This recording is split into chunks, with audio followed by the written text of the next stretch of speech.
Hello everyone, इस video में हम यूजीसी नेट एग्ज़ाम के बारे में डिस्कस करेंगे।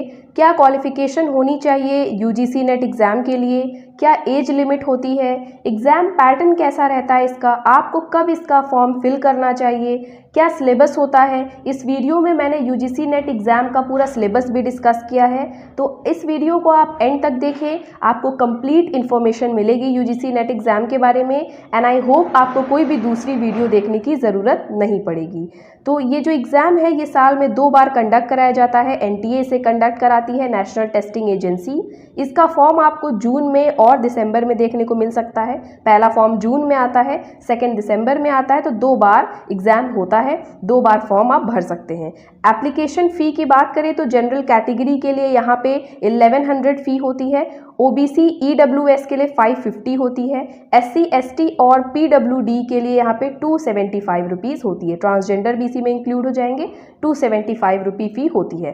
क्वालिफिकेशंस की बात करें तो आपके पास मास्टर्स की डिग्री होनी चाहिए, रादर आप किसी भी स्ट्रीम से हो, एमकॉम हो, एमएससी हो या एमए हो, आप किसी भी स्ट्रीम से हो, बस आपका मास्टर्स कंप्लीट होना चाहिए और आपके पास मिनिमम स्कोर 55% होने चाहिए। आपकी जो मास्टर की डिग्री है उसमें 55% आपका ओवरऑल होना चाहिए। एज लिमिट की बात करें तो जेआरएफ के लिए कैंडिडेट जो है वो 31 ईयर्स से ज़्यादा नहीं होना चाहिए। जेआरएफ जो नेट में आप हाई रैंकिंग में आते हैं उसे कहते हैं। तो यहाँ पे रिलैक्सेशन भी होता है रिजर्व कैटेगरी के लिए। अपीयरिंग की बात करें कि कब आप इस एग्ज़ाम के लिए अपीयर कर सकते हैं, तो आप अपने मास्टर्स की जब फाइनल ईयर में होते हैं, क्योंकि जो मास्टर है वो 2 साल का होता है, तो जैसे ही आप सेकेंड ईयर में पहुँचते हैं आप इस फॉर्म को फिल करने के लिए एलिजिबल हो जाते हैं, क्योंकि आप एमएससी सेकेंड ईयर में अपीयरिंग हो जाते हैं, तो इस फॉर्म को आप आसानी से भर सकते हैं। एग्ज़ाम मोड की बात करें तो ऑनलाइन होता है ये एग्ज़ाम, सीबीटी मोड होता है कंप्यूटर बेस्ड, और यहाँ पे 2 पेपर होते हैं। यूजीसी नेट एग्ज़ाम के 2 पेपर होते हैं, पेपर 1 एंड पेपर 2, और ये 150 क्वेश्चंस कंसिस्ट करते हैं। ये एमसीक्यू पैटर्न होता है, कोई भी सब्जेक्टिव क्वेश्चंस नहीं होते, सभी आपको ऑब्जेक्टिव क्वेश्चंस मिलेंगे, 4 ऑप्शंस मिलेंगे। टाइम ड्यूरेशन आपको 3 आवर्स की मिलती है। मार्किंग स्कीम की बात करें तो करेक्ट आंसर के लिए आपको 2 नंबर अलॉट किए जाते हैं और रॉन्ग आंसर के लिए कोई भी नंबर आपका डिडक्ट नहीं होता है, यानी नो नेगेटिव मार्किंग। तो जल्दी से जल्दी इस एग्ज़ाम के लिए आप तैयारी कर सकते हैं, क्योंकि कभी भी इसमें चेंजेस आ सकते हैं। नेगेटिव मार्किंग इसमें नहीं है, ये इसका बहुत ही प्लस पॉइंट है। देन पेपर 1 की बात करें तो यहाँ पे 100 मार्क्स होते हैं, 50 क्वेश्चंस आते हैं, मतलब एक क्वेश्चन आपका 2 नंबर का होता है। पेपर 2 की बात करें तो ये 200 मार्क्स का होता है और यहाँ पे 100 क्वेश्चंस आते हैं, ठीक है।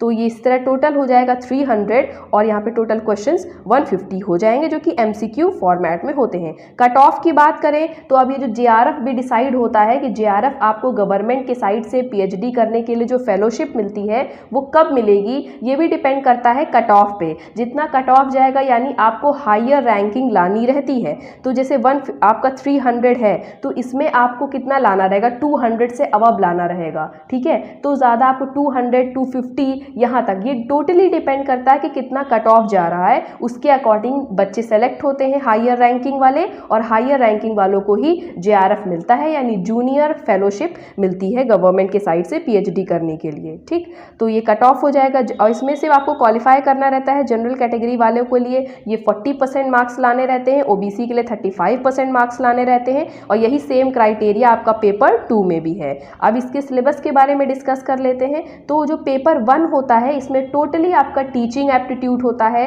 रिसर्च एप्टीट्यूड होता है, लेकिन जो पेपर 2 होता है, अभी मैंने 2 पेपर डिस्कस किए ना कि पेपर 1 होगा और पेपर 2 होगा, तो जो पेपर 1 होता है ये सभी बच्चों के लिए कंपलसरी होता है, सभी बच्चों को ये पेपर देना रहता है, सबका कॉमन होता है, क्योंकि इसमें टीचिंग एप्टीट्यूड है, रीजनिंग है, कॉम्प्रीहेंशन है, ये सभी को देना है। लेकिन जो सेकंड पेपर है वो आपका सब्जेक्ट के अकॉर्डिंग होगा। आपने मास्टर्स की डिग्री जिस भी सब्जेक्ट में ले रखी होगी, जो कॉमर्स साइड से है उनका जो पेपर सेकंड होगा वो कॉमर्स बेस्ड होगा, जो जूलॉजी या बॉटनी साइड से है तो उनका यहाँ पे लाइफ साइंस सब्जेक्ट हो जाएगा। तो पेपर 2 आपका डिपेंड करता है कि आपने मास्टर्स किस सब्जेक्ट में किया है। तो अगर आपने अभी मास्टर्स नहीं किया है तो ये भी बहुत इंपॉर्टेंट हो जाता है कि आप किस सब्जेक्ट में मास्टर्स करें। जिस सब्जेक्ट का आपको आगे चल के प्रोफेसर बनना है, लेक्चरर बनना है, तो बहुत ही सोच समझ के आप सब्जेक्ट को चूज़ करें, उसी सब्जेक्ट में मास्टर्स करें और फिर उसी सब्जेक्ट से आपको नेट क्वालिफाई करना होगा। तो पेपर 1 तो कॉमन होगा, पेपर 2 आपका जो है है सब्जेक्ट के अकॉर्डिंग होगा कि आपने MSc किया है या MA किया है, उसके अकॉर्डिंग आपका सब्जेक्ट पेपर 2 में चेंज हो जाएगा। ठीक है, तो ये हो गया। तो जो जहाँ पे कॉमन पेपर है उसके बारे में मैं यहाँ पे डिस्कस कर रही हूँ, क्योंकि जो पेपर 2 है वो सबका अलग अलग है। साइंस वालों का अलग है, जूलॉजी बॉटनी वालों का अलग है, वो लाइफ साइंस का पेपर होता है।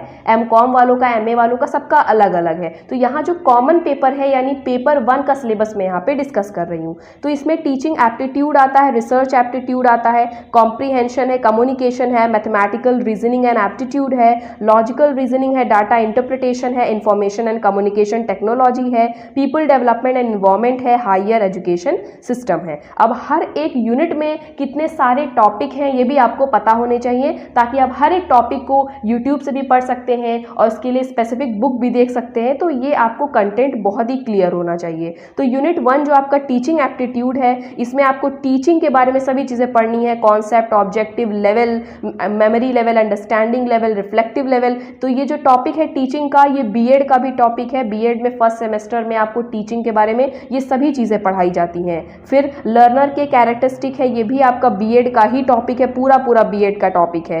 फिर यहाँ पे टीचर से रिलेटेड, लर्नर से रिलेटेड जो सपोर्ट मटेरियल है, ये सभी चीज़ें आप रीड कर सकते हैं। टीचिंग मेथड्स की बात करें, ये भी पूरा बीएड का ही टॉपिक है, क्योंकि बीएड का मैक्सिमम कंटेंट जो है ये यूजीसी नेट का जो पहला पेपर होता है कॉमन पेपर, उसका आपका है, कॉमन है वो। ठीक है, और यहाँ पे टीचिंग सपोर्ट सिस्टम की बात करें तो ट्रेडिशनल है, मॉडर्न है, आईसीटी बेस्ड है, ये यूनिट 1 हो जाएगा। यूनिट 2 आपकी रिसर्च एप्टीट्यूड पे बेस्ड है, तो इसको आप देख सकते हैं पूरा ध्यान से कि क्या क्या कंटेंट है आपका। यूनिट 3 आपका कॉम्प्रीहेंशन है, तो कॉम्प्रीहेंशन भी बहुत ही आसानी से आप कर सकते हैं, बस ज़रूरत है आपको प्रीवियस ईयर के पेपर्स लगाने की, ताकि आपको पता चल जाए क्या स्टैंडर्ड है क्वेश्चंस का।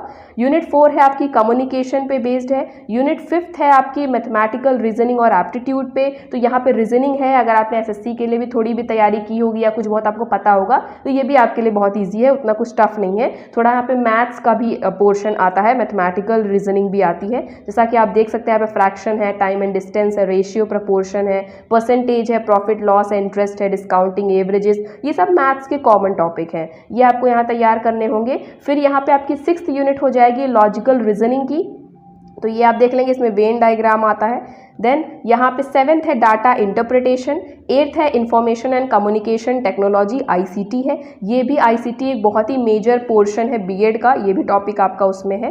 देन 9th है पीपल डेवलपमेंट एंड इन्वायरमेंट, इसमें सस्टेनेबल डेवलपमेंट है, ह्यूमन इन्वायरमेंट इंटरैक्शन है, यहाँ पे सभी पोल्यूशन के बारे में आ जाएगा, पोल्यूटेंट्स के बारे में आ जाएगा, नेचुरल रिसोर्सेज हैं, नेचुरल हैजार्ड्स हैं या डिजास्टर्स हैं, ये सभी चीज़ें।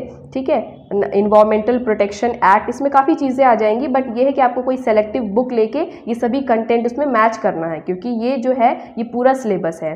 देन 10th आपकी आखिरी यूनिट है हायर एजुकेशन सिस्टम, तो यहाँ पे हायर एजुकेशन लर्निंग है, एवोल्यूशन है कि कैसे कैसे लर्निंग में आया, रिसर्च है। ठीक है, तो ये सभी चीज़ें इसमें हो जाएंगी। तो ये पेपर 1 का पूरा सिलेबस है। आई होप आपको ये वीडियो अच्छी लगी हो। Thank you.